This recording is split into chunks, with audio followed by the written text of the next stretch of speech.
பரமேஸ்வருடைய அவதார பூதாளா இருக்கக்கூடிய ஆதிசங்கரர் சண்மதத்தை ஸ்தாபனம் பண்றதுக்காக, குறிப்பா ஞான மார்க்கத்தை ஜனங்களுக்கு போதிக்கிறதுக்காக, உபதேசம் பண்றதுக்காக அவதாரம் பண்ணினார்.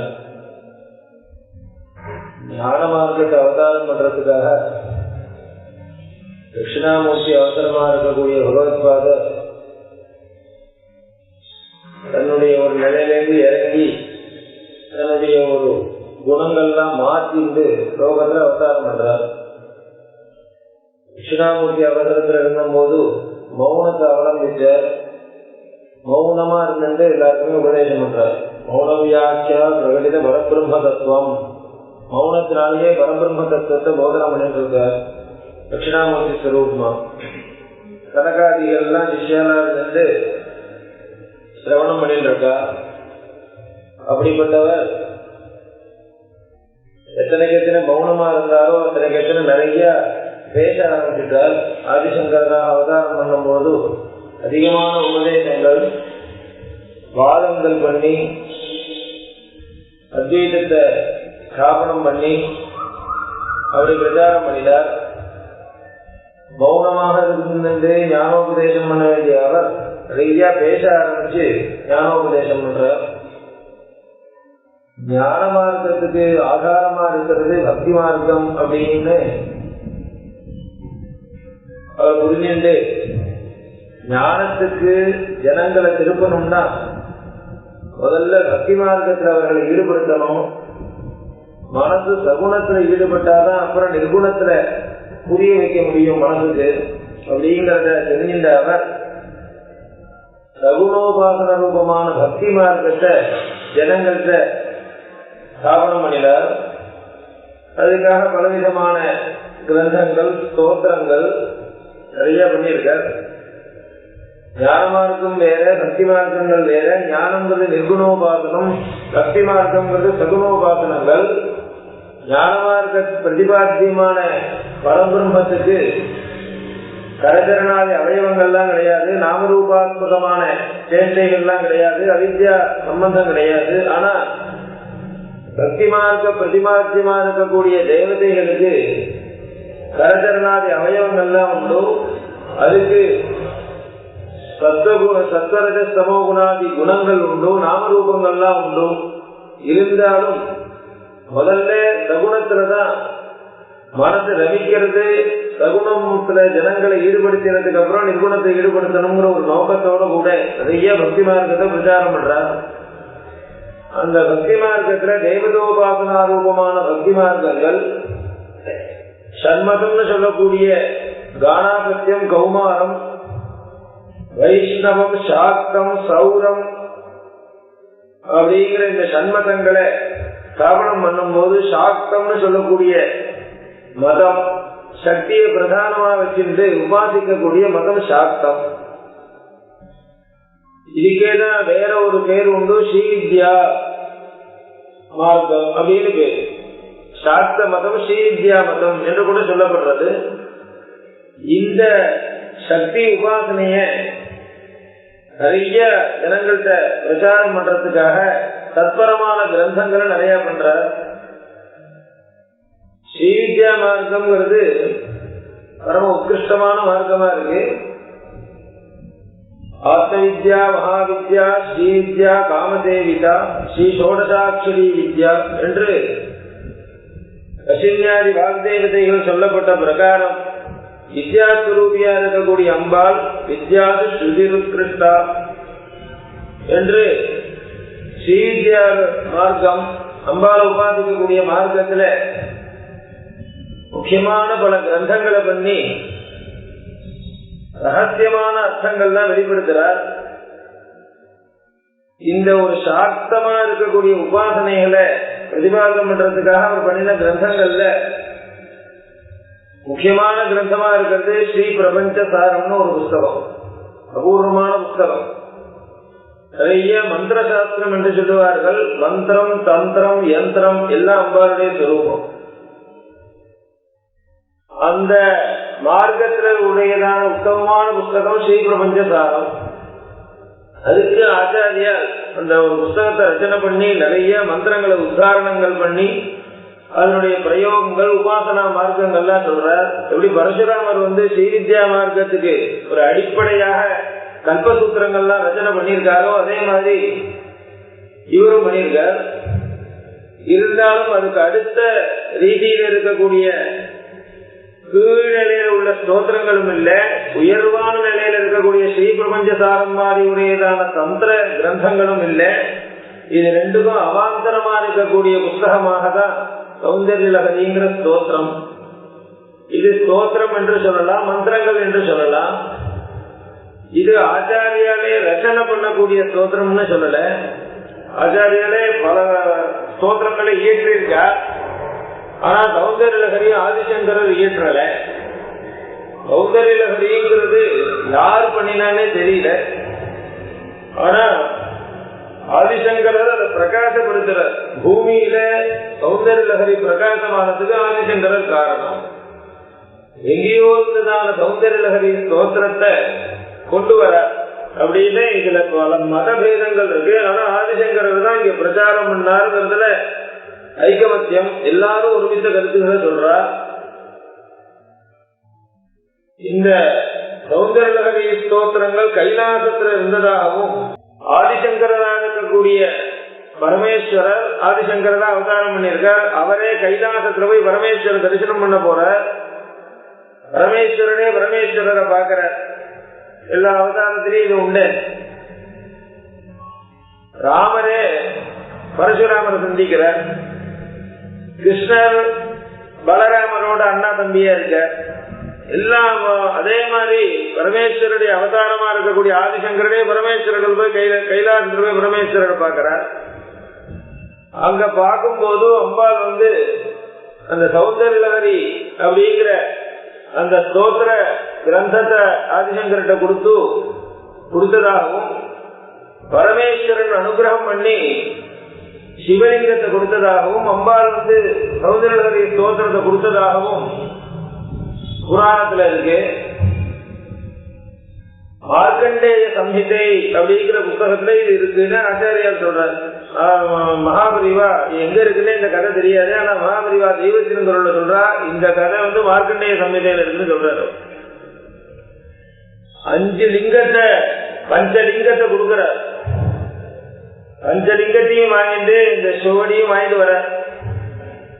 அதுல நந்திகேஸ்வரர் அபூர்வமான இந்த சௌந்தர்ய லஹரிங்கிற உத்தமமான மந்திர சாஸ்திர கிரந்தங்கள் இது கைலாசத்திலேருந்து வெளியில போறதேன்னு வருத்தப்பட்டு அவர் கையிலேருந்து புரிகின்றதாகவும் இவர் எப்படியாவது அதை பூலோகத்துக்கு கொண்டு வரணும் அப்படிங்கிறதுக்காக இவர் அது வலுக்கட்டாயமா கையிலேயே இறுக்கி புடிச்சிருந்ததாகவும் கடைசியில பாதி கையில வந்தது பாதி அவர்கிட்ட போயிடுச்சு. உடனே விட்டா போட்டு கிளம்பி வந்துட்டாராம். அப்படி கையில பாதி வந்தது பார்த்தா 100 ஸ்லோகம் உண்டு சௌந்தர்ய லஹரிக்கு. 103 ஸ்லோகம் இருக்கு சௌந்தர்ய லஹரி. 3 ஸ்லோகம் பிரட்சிப்தம்னு மறைச்சு வச்சிருக்கா, வெளியிலே விடல. 103 ஸ்லோகம் உண்டு. எந்த புத்தகத்திலையும் 103, 101, 102 காணும். நான் கூட யோசனை பண்ணிட்டு இருக்கேன், 100ஓட முடிச்சிடலாமா, அந்த 3ஐயும் போட்டுருவோமா. வைதிகத்தில 100 ஆயிடுச்சு. 103 ஸ்லோகம் இருக்கு. பிரதீபஜ்வாலாபிங்கிற ஸ்லோகத்தோட முடிச்சு போடுறாங்க, 1 ஸ்லோகத்தோட. அதுக்கப்புறம் 3 ஸ்லோகம் இருக்கு. அதுக்கு வியாக்கியானங்கள்லாம் பண்ணியிருக்காரு எல்லாரும். இப்படி அதுல இருந்து அந்த 100 ஸ்லோகம் உடையதான கிரந்தத்தை நந்திகேஸ்வரர் பாதி கொடுங்க, இவர் ஆதிசங்கர் கையில இருந்து அவர் குடுக்கி எடுத்துட்டு போகும்போதுல பாதி அவர் கையில போச்சு, பாதி இவர்கிட்ட வந்தது. இப்படி வந்தபோது அதை எடுத்து வந்துட்டார். பார்த்தா அதுல 41 ஸ்லோகங்கள் வந்தது. பாக்கி 59 ஸ்லோகம் நந்திகேஸ்வரத்தையே போயிடுத்து கைலாசத்தையே தங்கிடுத்து அப்படின்னு அந்த காத. இந்த 41 ஸ்லோகத்துக்கும் இது ஒரு பகுதி, பின்னாடி உள்ள 51 ஸ்லோகம் இன்னொரு பகுதி. 41 ஸ்லோகத்துக்கு ஆனந்தஹரி என்று கூட இன்னொரு பேரு, 59 ஸ்லோகத்துக்கு சௌந்தர்ய லஹரிங்கிற பேரு. எல்லாத்துக்குமே சௌந்தர்ய லஹரின்னு தான் பேரு. அதனாலதான் இதனுடைய சைலி வேற மாதிரி இருக்கும். இதுக்கப்புறம் உடையதான அந்த ஸ்தோத்திரத்துக்கு போறக்கூடிய சைலி வேற மாதிரி இருக்கும். இந்த 41 ஸ்லோகம் மந்திராத்மகமா சொல்லக்கூடிய ஸ்லோகங்கள், நிறைய ஏராளமான மந்திரங்கள். உள்ளுக்குள்ள ரகசியமா கூடார்த்தமா அமைஞ்சிருக்கு. இதுக்கப்புறம் இந்த 51 பூர்த்தி பண்ணணுங்கிறதுக்காக ஆதிசங்கரரே 51 ஸ்லோகத்தை பண்ணி சௌந்தரலஹரி பூர்த்தியா பண்ணினார் அப்படின்னு ஒரு கதை. இந்த சௌந்தரலஹரிய தமிழ்ல பண்ணிருக்கார் கவிராஜ பண்டிதர்னு ஒருத்தர், தமிழ் பாட்டு பாட்டா. அவர் பெரிய உபாசகர்.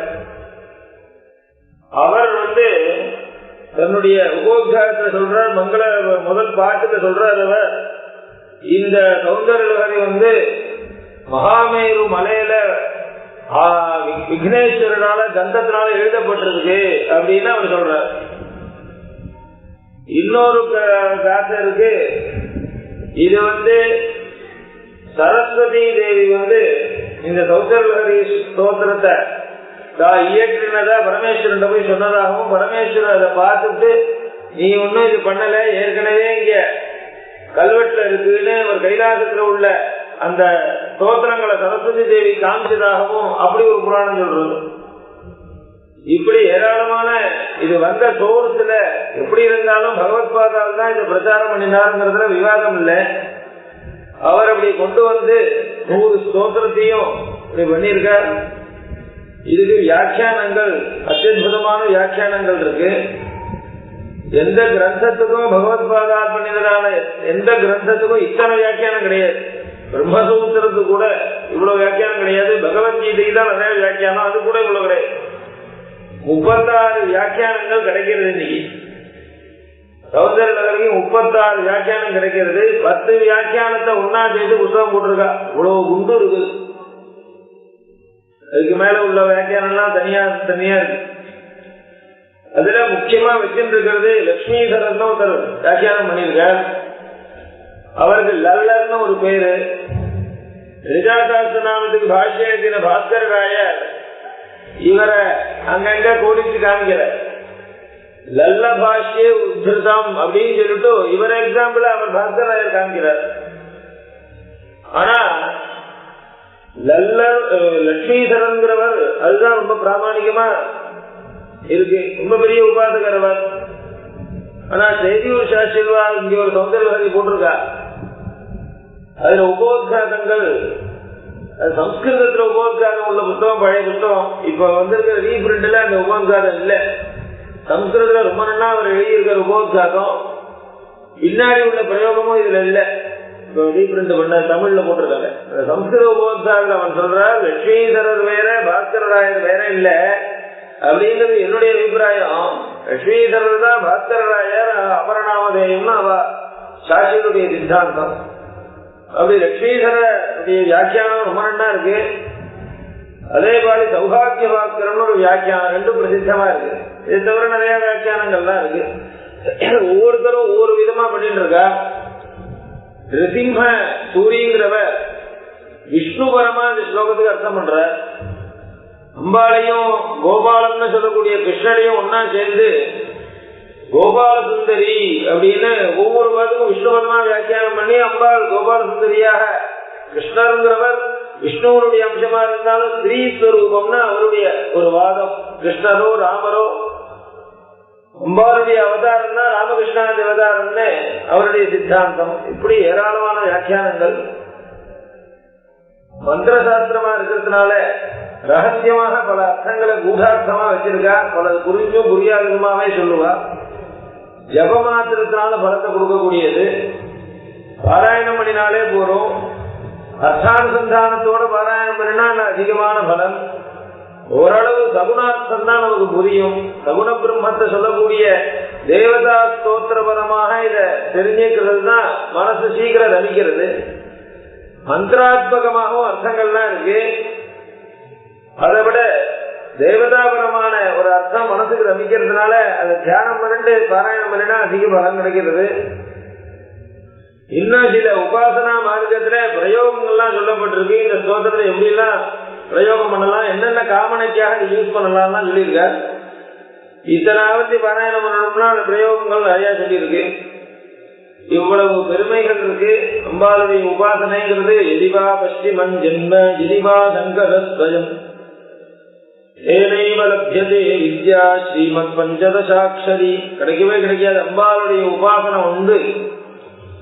முதல் ஸ்தோத்திரத்திலேயே அவர் சொல்றார், சிவஸ்ரக்யா யுக்தோ யதி பவதி சக்த பிரபவிதும் நசே தேவம் தேவஹ ந கலு குஷல ஸ்பந்திதுமபி அத்தஸ்வாம் ஆராத்யாம் ஹரிஹரவிரிஞ்சாதிபிரபி பிரணந்தும் ஸ்தோதும் வா கதம் அகிருத புண்ணிய பிரபவதி. ஸ்தோத்திரம்னு சொன்னா 6 விதமான அடையாளங்கள்.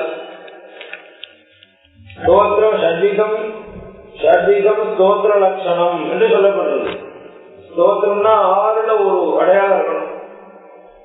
நமஸ்கார சதாதீஷ்ச சித்தாந்தோக்தி பராக்கிரமஹ விபூதி பிரார்த்தனா சேதி ஷட்விதம் ஸ்தோத்திர லட்சணம். நமஸ்காராத்மகமான ஸ்தோத்திரங்கள்லாம் இருக்கு. நமஹா நமஹான்னு வந்துட்டே இருக்கும். ஆசீஸ்வரமான ஸ்தோத்திரங்கள்லாம் இருக்கு. அந்த சாஸ்திரத்தினுடைய சித்தாந்தத்தை எடுத்து சொல்றதே அது ஒரு ஸ்தோத்திரங்கள். அந்த எந்த தேவதாபரமான ஸ்தோத்திரமோ அந்த தேவதைகளுடைய பராக்கிரமத்தை எடுத்து சொல்லக்கூடிய ஸ்தோத்திரங்கள், அந்த தேவதைகளுடைய விபூதிகள் அதனுடைய ஒரு மகிமைகள் எடுத்து சொல்றது, அந்த தேவதைகள கோரிக்கைகளை பிரார்த்தனைகளை தெரிவிக்கக்கூடியது. இப்படி 6 விதமான ஸ்தோத்திரங்கள் இருக்கு. சௌந்தர்யலகரிங்கிற ஒரு ஸ்தோத்திரத்துக்கு இந்த 6 லட்சணமும் பொருத்தமா இருக்கான். சில ஸ்தோத்திரங்கள் நமஸ்காராத்மகமா இருக்கு, சில ஸ்தோத்திரங்கள் சித்தாந்தத்தை சொல்றது, சில ஸ்தோத்திரங்கள் தேவியுடைய பராக்கிரமத்தை விபூதிகளை சொல்றது, சில ஸ்தோத்திரங்கள் பிரார்த்தனா ரூபமா இருக்கு. அதனால இது 6மே பொருந்தக்கூடியதாக இருக்கு. இது வால்மீகி எப்படி ஆதிகவின்னு சொல்றோமோ அதே மாதிரி ஆச்சாரியார் அத்தியுதமான ஒரு கவியாக பிரகாசிக்கிறார். சிகரணிங்கிற ஒரு விருத்தத்துல இந்த சௌந்தரலஹரி ஸ்தோத்திரமானது அமைஞ்சிருக்கு. சிகரணின்னு பேரு இந்த விருத்தத்துக்கு. இது 17 எழுத்து வரணும். ஒரு பாதத்துக்கு 17 எழுத்து. 17 எழுத்துன்னா காளிதாசன் மேக சந்தேசம் பண்ணினா அதுவும் சிகரணி விருத்தம் தான். ஆனா அதுல விபாகம் வேற, அதுவும் 17 எழுத்து தான். ஆனா இந்த சிகரணி விருத்தமானது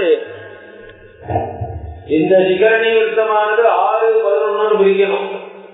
6 எழுத்து 11 எழுத்து இப்படி தனித்தனியா பிரிஞ்சு ஒரு பாடம். சிவஸ்ரக்யா யுக்தோ 6 யதி பவதி சக்த பிரபவிதும்.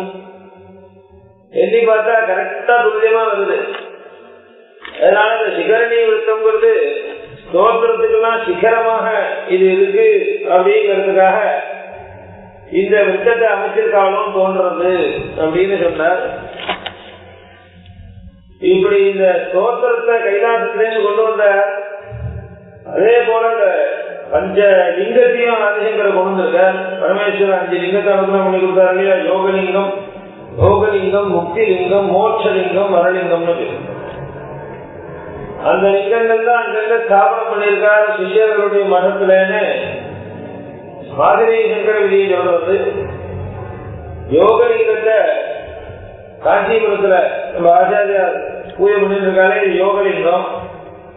போகலிங்கம் சிங்கேரி ஆச்சாரியார் பூஜை பண்ணி அபிஷேகம்லாம் பண்றாலே அது போகலிங்கம். முக்திலிங்கம் கேதார்நாத்ல இருக்கு. வரலிங்கம் நேபாளத்துல பூஜை பண்ணப்படுறது. மோட்சலிங்கம் சிதம்பரத்துல நடராஜா சன்னதியில தினசரி பூஜை பண்றாரு. அது ஆதிசங்கரால் கொண்டு வரப்பட்ட முக்திலிங்கம் என்று சொல்றார். இப்படி அந்த லிங்கங்கள் அங்கங்க ஸ்தாபனம் பண்ணப்பட்டது.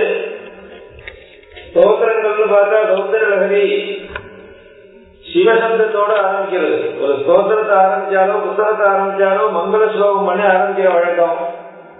இங்க மங்கள ஸ்லோகமே இல்ல. ஸ்தோத்திரத்துக்கு பேரே சௌந்தர்யலஹரி. சுந்தரம்னா அழகு, சௌந்தர்யம், லஹரினா அலைகள், சுந்தர பிரவாகம், சௌந்தர்ய பிரவாகம்னு பேரு. இது எந்த தேவதையை சொல்றதுன்னு பேரை பார்த்து கண்டுபிடிக்க முடியாது. அதனால சௌந்தர்யலஹரின்னு பேர் வச்சுட்டார். ஆனா இந்த பேரானது கிரந்தத்துல 42வது ஸ்லோகத்துல நடுப்புற வருது. அதே போலதான் இன்னொரு லஹரின்னு இன்னொரு புத்தகம் பண்ணியிருக்காரு ஆதிசங்கர். அதுக்கு சிவானந்த லஹரின்னு பேரு. ஆனா சிவங்கிற சப்தம் இருக்கிறதுனால இது சிவபுரம்னு தெரியும், இங்க தெரியாது. அதனால அந்த பெயர் வச்சார். காரணம் என்னன்னா சுந்தரம்னா அழகுன்னு அர்த்தம். அழகுனாலே அம்பாள் தான். அதனால சௌந்தர்யம் அப்படின்னாலே அம்பாள் ஞாபகம் தான் வரும். திரிபுர சுந்தரின்னு பேரு. 3 லோகத்திலையும் அவதான் அழகு. எங்கெங்கெல்லாம் அழகான அம்சங்கள் இருக்கோ அதெல்லாம் அம்பாளுடைய அம்சங்கள்னு தெரிஞ்சுக்கோ. அம்பாளுடைய அனுகிரகத்தினாலதான் அம்சத்தினாலதான் அங்க அழகுக்கு அழகுத்துவமே வருதுன்னு சொல்லிட்டேன். அதனால சௌந்தர்யம்னு சொன்னாலே அம்பாள்னு சொல்லிட்டதுனால அப்புறம் தேவி சௌந்தர்ய லகரின்னு தனியா சொல்ல வேண்டிய அவசியம் இல்ல. தேவி சௌந்தர்ய லகரின்னு சொல்லியிருக்கலாமே, சொல்ல வேண்டிய அவசியம் இல்ல. பானகம்னு சொன்னாலே வெள்ளம் கலந்த தீர்த்தம்னு அர்த்தம். அப்புறம் வெள்ள பானகம்னு சொல்லணுமா? சாதம்னு சொன்னாலே தெரியும். அப்புறம் அரிசி சாதம் சொல்லணுமா? அதே மாதிரி ஸ்தோத்திரம்னாலே சஹஸ்ரநாம ஸ்தோத்திரம்னாலே இப்படி விஷ்ணு சஹஸ்ரநாமத்தை குறிக்குமோ, கீதைனாலே இப்படி பகவத்கீதையை குறிக்குமோ, அதே மாதிரிதான் சௌந்தர்யம்னாலே அம்பாளுதான் குறிக்கும்னு தெரிஞ்சுக்கோ அப்படிங்கிறதுக்காக சௌந்தர்யம் லஹரின்னு பேர் வச்சார். தேவியினுடைய பேரை விட்டுவிட்டு சிவஸ்ரத்யா யுக்தோ யதி பவதி ஜக்ர பிரபவிதும் ரஜே தேவம் தேவோ நகலுகுஷல ஸ்பந்திதுமபி தஸ்வாம் ஆராத்யாம் ஹரிஹர கிரிஞ்சாதிபிரபி பிரணந்தும் ஸ்தோதும் வா கதமகிருத புண்ணிய பிரபவதி.